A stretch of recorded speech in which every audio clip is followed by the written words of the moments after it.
feted, they are being sent gifts, they are being invited, and there is a general atmosphere of rejoicing, and it doesn't really matter whether you are baptized or not.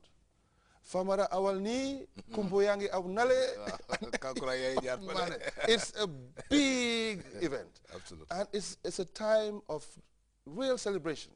And you can tell, and I just hope and pray that Christmas, the atmosphere of Christmas, continues throughout the year, of goodwill, of peace. And do you know, even the economics of the world is affected by Christmas. Because they tell me that although the days running to Christmas, a lot of buying and selling, but on Christmas Day is the lowest, as far as economic, activity is concerned throughout the world.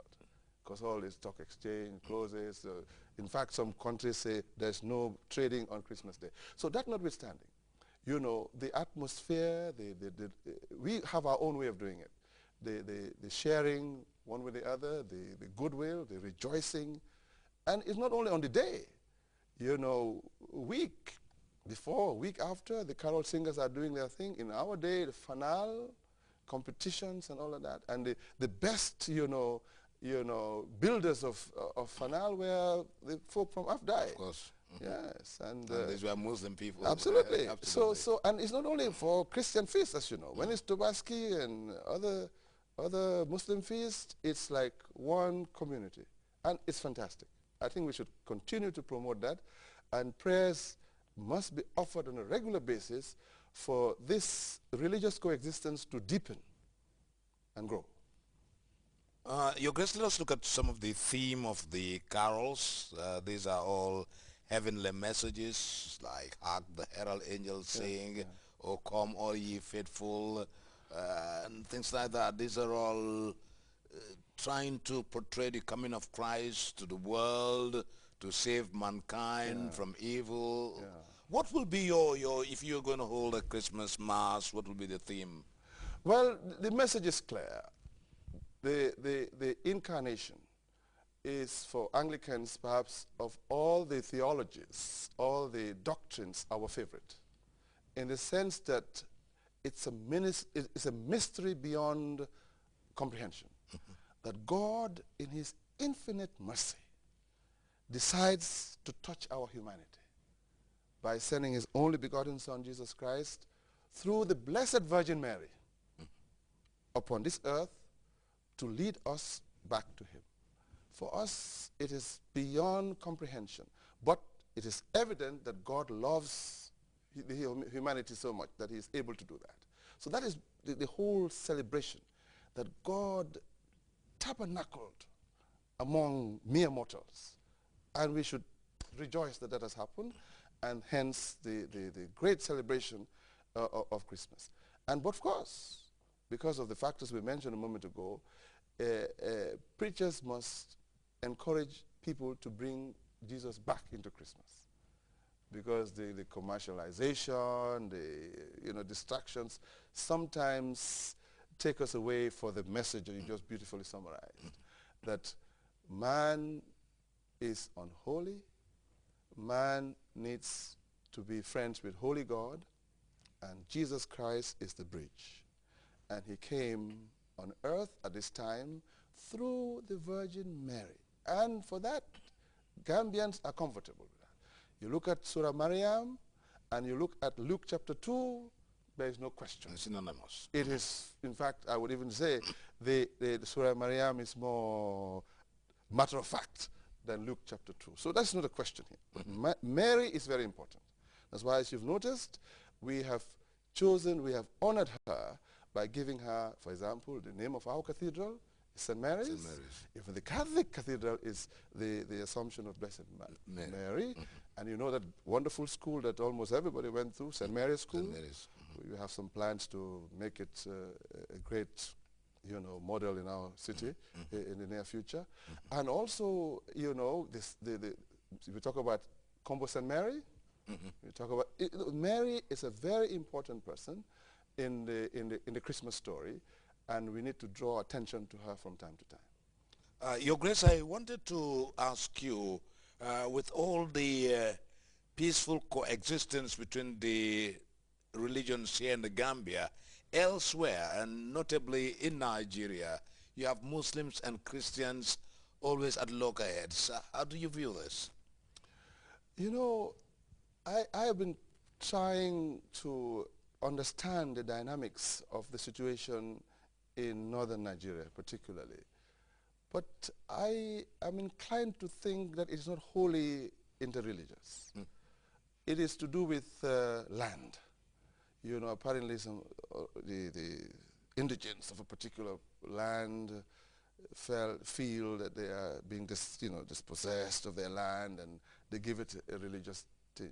Perhaps, but I don't know. But the fact that that is happening at the scale it is happening. Now we're talking about basic respect for life, for the sanctity of life, really. I mean, when I tell people that when there's occasional, situation of 2 or 3 people dying, it's like the end of the world in our context. But we hear of people dying in their hundreds sometimes. It's just mind-boggling for the average Gambian, especially when it's linked with religion. And that's why I think we should do whatever is possible to export this unique experience here in West Africa, that Muslims and Christians can live side by side and coexist and respect each other's understanding of God and go along. We have a lot to share, and I do hope and pray that this will continue. I was saying also that in Kenya last week, I drew attention to the assembled company of delegates. They were talking about the context of which the Christian majority, in I think I can't remember which countries now. They had to raise the point. No, there are certain parts of West Africa that the Christians are in the minority, and yet what you're talking about here is foreign to us, but you should recognize that, and perhaps you may want to study what's going on in the situation, and maybe one might be able to learn 1 or 2 things out of that.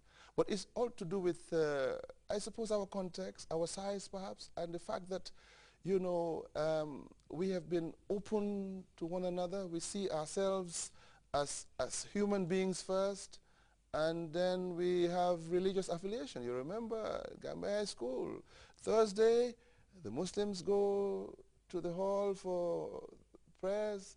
I can't remember, like Christians go aside.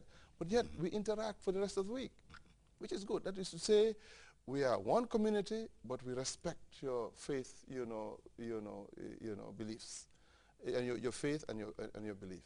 So that's basically what I will recommend, and I will pray hard that you seize opportunity, look for opportunities to export this wonderful blessing we have in our nation. That's interesting when you talked about exporting this. How could this be done?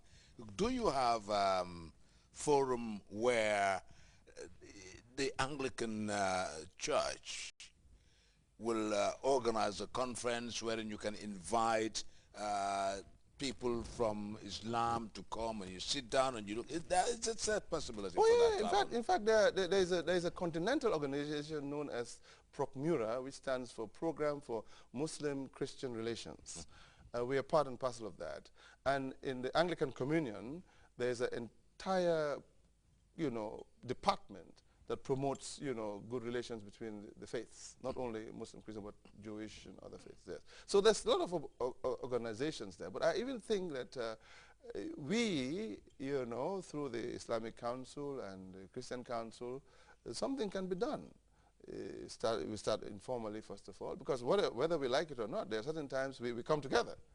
But there was I remember some years ago when there was you may recall it, I'm sure you reported that perhaps, how there was a clash between one of the new churches and the Kanifing Mosque. Yes.